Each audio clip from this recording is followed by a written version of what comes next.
খুনি হাসিনার সাথে যোগাযোগ করা অর্থাৎ সে এখনো এই খুনির দাসত্ব করে।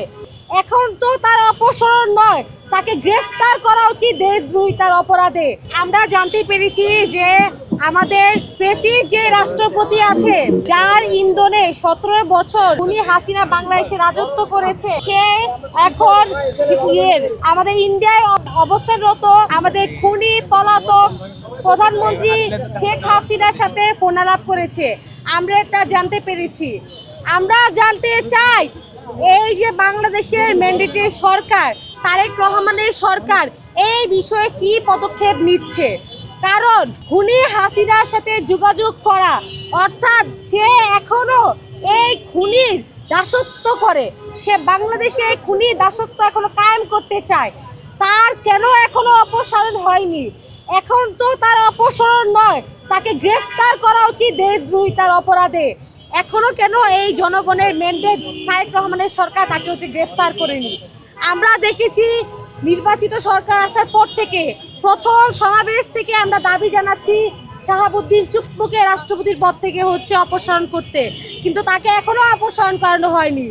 আমরা প্রথমে শুনেছিলাম সাংবিধানিক কিছু অসুবিধা রয়েছে, এতগুলা অধিবেশন হয়েছে, দেশে এত কিছু হচ্ছে। আমরা দেখেছি আমাদের শহীদ প্রেসিডেন্ট জিয়াউর রহমানের হত্যার প্রধান আসামিকেও গ্রেফতার করা হয়েছে। তাহলে কেন এই চুপ্পুকে এখনো অপসারণ করানো হয়নি?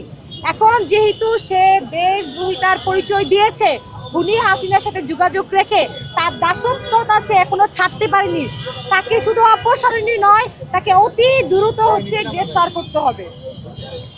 দ্বিতীয় বিষয়, আমরা দেখেছি আমাদের ভারতে অবস্থানরত আমাদের মতোই যারা শিক্ষার্থী ভাই বোন এবং বন্ধুরা আছে, তারা আন্দোলনে রয়েছে। তারা প্রথমে ককরোচ জনতা পার্টি নামে তারা আন্দোলনে নেমেছিল তাদের শিক্ষার বেসিক রাইটসগুলো ইনশিওর করার জন্য। কিন্তু আমরা দেখি তারা কিন্তু কোনো উচ্ছৃঙ্খল পথ অবলম্বন করেনি। তারা খুবই সুন্দরভাবে ইউনিক আইডিয়ায় জেনজিরা যা করতে পারে তারা তাই করছিল।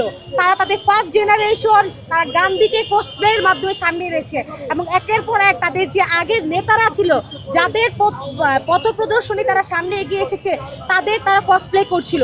কিন্তু আমরা দেখলাম তাদের উপর তখনও লাঠিচার্জ হলো, তাদেরকে আটকানোর জন্য তাদের সামনেই ব্যারিকেড বানানোর কাজ চলছে।